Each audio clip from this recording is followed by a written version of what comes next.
Welcome to the GK objective biology channel. मैं हूं NEET गुरुजी। तो भैया हम इस वीडियो में देखेंगे generation and conduction of nerve impulse. ये वाली वीडियो बहुत समझदार मतलब समझने वाली होने वाली है। इसमें तुम्हें बस ध्यान से सुनना है कि जो नर्व इम्पल्स और कह दो एक्शन पोटेंशियल आखिर जनरेट कैसे होता है, तो वो हम इसमें देखने वाले हैं। ये जस्ट अंडरस्टैंडिंग वाला टॉपिक है, तो एक एक पॉइंट को बड़े ध्यान से पढ़ना है इसमें।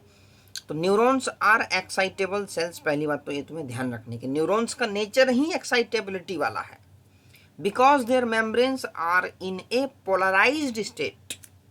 ये देखिए, ये पोलराइज स्टेट में होते हैं रेस्टिंग कंडीशन में, अंदर नेगेटिव होता है बाहर पॉजिटिव होता है। और क्यों होता है तो उसका भी रीजन है। तो different types of ion channels are present on the neural membrane. एक तो तुम्हें ये बात ध्यान रखने की, अलग अलग टाइप के आयन चैनल्स होते हैं मेम्ब्रेन पे।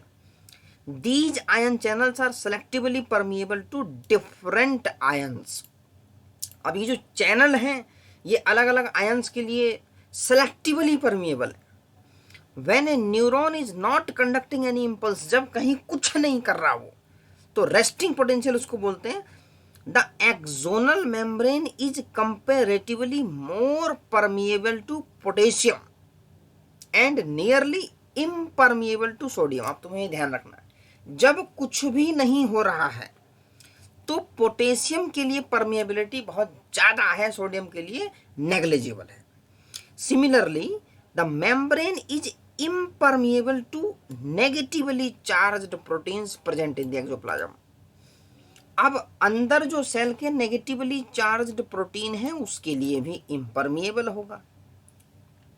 Consequently, the exoplasm inside the axon contains high concentration of potassium।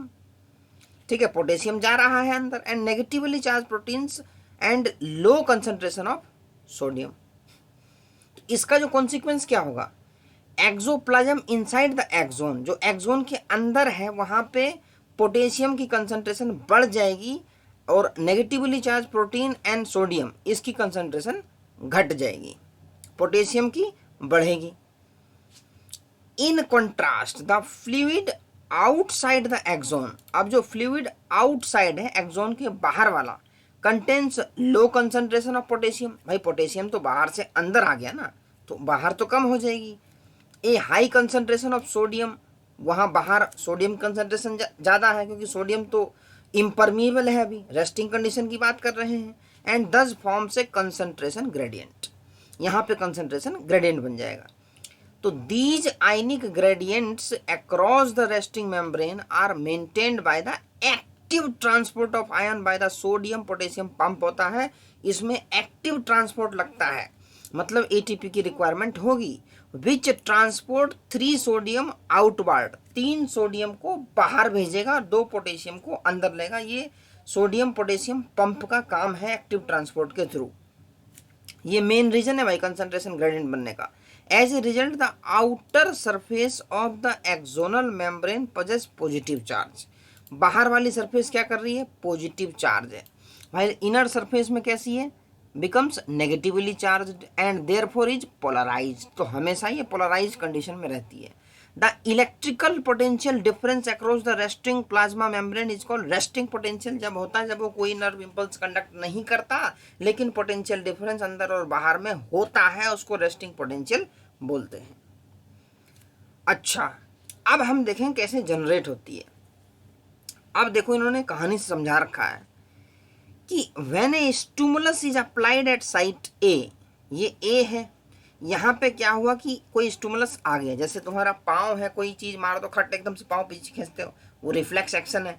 बाकी इससे भी कहीं ना कहीं तुम्हारा जनरेट होता है नर्व इम्पल्स। तो कोई सपोज करो कोई भी स्टिमुलस आ गया एट साइट ए, अब क्या कह रही है, on the polarized membrane the membrane at the site A becomes freely impermeable to sodium. अब कोई भी स्टिमुलस आता है, आने के बाद उस साइट पे वो फ्रीली परमिएबल टू सोडियम हो जाता है, मतलब सोडियम का इनफ्लक्स।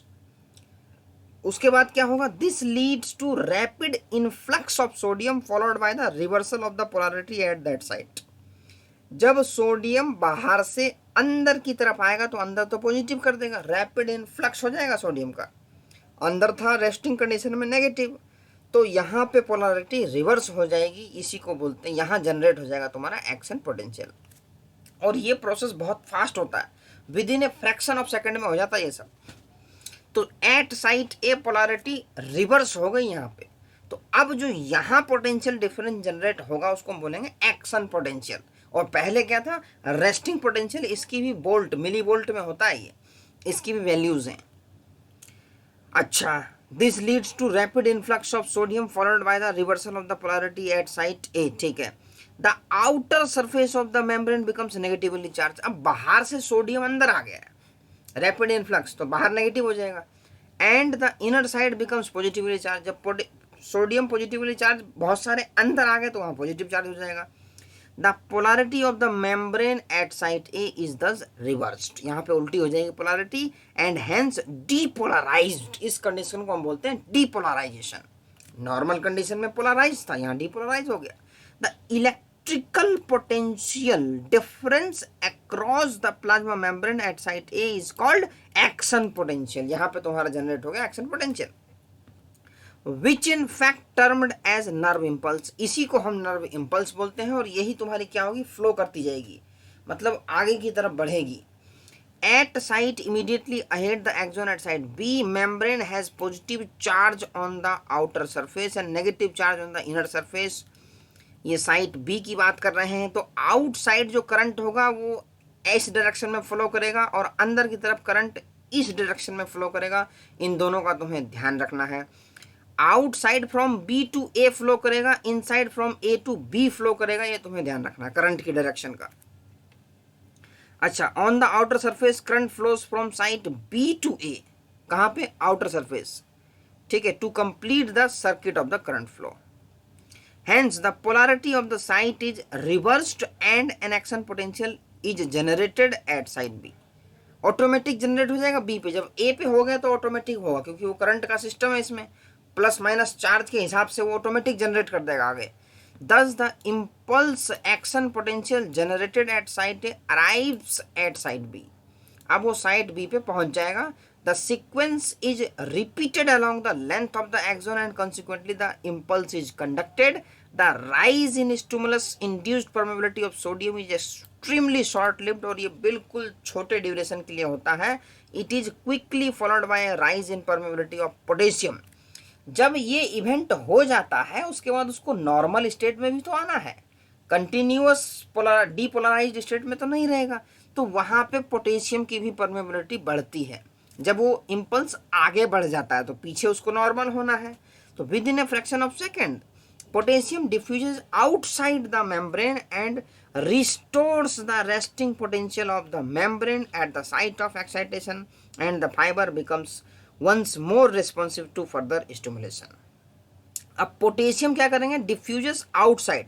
अब अंदर की तरफ पॉजिटिव चार्ज ज़्यादा आ गया है तो यहाँ से पोटेशियम बाहर की तरफ निकल जाएगा एकदम से, ताकि उसको नॉर्मल किया जा सके, जो पोलराइज्ड स्टेट था उसको मेंटेन किया जा सके। तो ये था भैया mechanism of generation of nerve impulse. Simple है, खाली इसमें ये देखना है कौन अंदर आ रहा है कौन बाहर जा रहा है, और यही पूछते हैं एग्जाम के अंदर कि कौन अंदर आता है कौन बाहर जाता है। कि आफ्टर नर्व इम्पल्स कंडक्शन कौन बाहर जाता है, पोटेशियम। एट द स्टिमुलस कौन अंदर आता है, सोडियम। ठीक है, और ये तुम्हारा जो सोडियम पोटेशियम पंप है इसमें क्या मैकेनिज्म है, ट्रांसपोर्ट 3 सोडियम आउटवर्ड, 3 सोडियम बाहर भेजेगा, 2 पोटेशियम अंदर लेगा। तो ये तुम्हें ध्यान रखना है। तो यही था भैया generation and conduction of nerve impulse. Important topic है, थोड़ा समझने वाला टॉपिक है। तो GK objective biology by NEET Guruji कर लें इसको सब्सक्राइब। इस पे बायोलॉजी केमिस्ट्री फिजिक्स तीनों की वीडियो पढ़ी है, डायरेक्ट हिट कर रही है नीट से। नीट में रैंक होने वाली इंप्रूव, चैनल को कीजिए सब्सक्राइब और नीट में रैंक बढ़ाइए।